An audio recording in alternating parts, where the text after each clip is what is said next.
Well, I'm now delighted to say we can speak with a senior fellow at the Policy Exchange, Rakib Ehsan. Thank you, Rakib. It's always a pleasure to see you, my friend. I am not surprised to hear this news. I'm sure you are not either, Rakib. But it does at least explain why there has been so much chaos from this department that is managing some of the most important issues to the people across this country. Immigration, both legal and illegal, and of course this national grooming gang inquiry. Rakib, what can we learn from this report? Well, firstly, I totally agree with you, Alex. I don't think these findings are remotely surprising, but they are incredibly worrying. And I think what's really interesting here, we had this report, which was commissioned by the Home Secretary at the time, Suella Braverman, the last Conservative government, and the report was authored by Nick Timothy, who is now a Conservative MP. And it seems like the findings, they've been accepted by the current Labour Home Secretary, Shabana Mahmood. So we have this, very importantly, we have this cross-party support, or rather cross-party consensus, which is very much of the view that the Home Office is not fit for purpose. And that is remarkably worrying because the Home Office is responsible for border security, public safety, sensitive matters of policing. But if you look into the report, there's some very interesting findings there, where you have Home Office civil servants taking time out, for example, holding listening circles where they talk about their feelings on a variety of social and political issues, which I wouldn't consider to be a particularly good use of public money. It is ultimately there to fund their salaries. And I think that when you look at the kind of work that we've done at Policy Exchange, especially when it comes to non-crime hate incidents and stop and search, you have to be concerned over the degree to which racial and religious identity politics and sort of cultural sensitivities, they've ultimately feed into this culture of paralysis within the Home Office, and that needs to change. Yeah, because of course many people would point to the fact that civil servants are meant to be politically neutral, but then we can point to a lot of the policies like the Rwanda bill, which of course multiple Tory MPs says were being frustrated by the Home Office, Brexit among other things. Have we got a problem where the civil service is meant to be this politically neutral body but actually is deeply political, and many people would argue that it's infiltrated by quite far left ideologues across the board?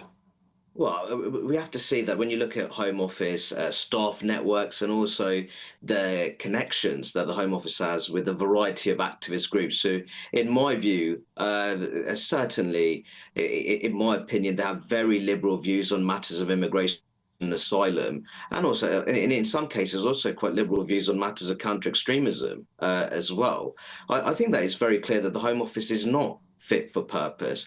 And I think that there's very serious concerns in terms of the organisational culture. Now, of course, civil servants, they have a right to provide ministers and indeed the government overall advice. There's no harm in that. But ultimately, they're ultimately there to execute the government agenda. And I think that at the moment, I think that there's a real, maybe perhaps there's a degree of confusion among civil servants in terms of what their responsibilities and duties actually are. But I think that it's very important that the Home Secretary, the current Home Secretary, Shabana Mahmood, makes it very clear to civil servants in the Home Office in terms of what her expectations are.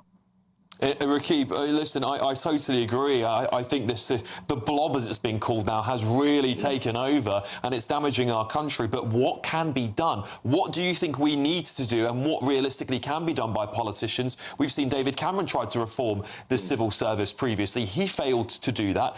Many might say that actually the civil service got involved in that policy and said, please don't do this. So what can be done? Do we need radical politicians to come in and tear the whole thing apart? No, I think that firstly, what we need the current Home Secretary, Shabana Mahmood, to make very clear what her expectations are of civil servants who operate in the Home Office. And I think that has to be, that also involves the government being very clear about its own policies, especially when it comes to matters of immigration and asylum, and also crime and policing. I think that more generally, there have been some people who've suggested there needs to be a sort of radical overhaul in terms of organisational structure. Maybe the Home Office Office needs to be split. But I question the effectiveness of those kind of actions, because ultimately what we're talking about is the organizational culture. So I think that once again, there has to be some kind of process of renewal, or rather reassertion of what it means to actually be a responsible and dutiful civil servant, and ultimately playing their part in facilitating the government agenda and helping the government to execute its policies, especially when it comes to immigration policing, and generally matters of national security. Very briefly, Rakib, if you don't mind, do you have faith that Shabana Mahmood will be able to get that done? Do you think she'll be able to get a grasp of the issues facing the Home Office? Well, I think that many of the problems here are that they're very culturally embedded within the Home Office. But I have to say, when you look at the Home Secretary, especially when she was Justice Secretary, I thought she performed very well in terms of pushing back on those two-tier sentencing guidelines, which are provided by the Sentencing Council. But this would be a very difficult task. But it seems like she's taken a step in the right direction in terms of actually accepting the findings of this report, which was authored by Nick Timothy. And I think that's a good starting point. But now it's very interesting to see what kind of action she takes at a personal level.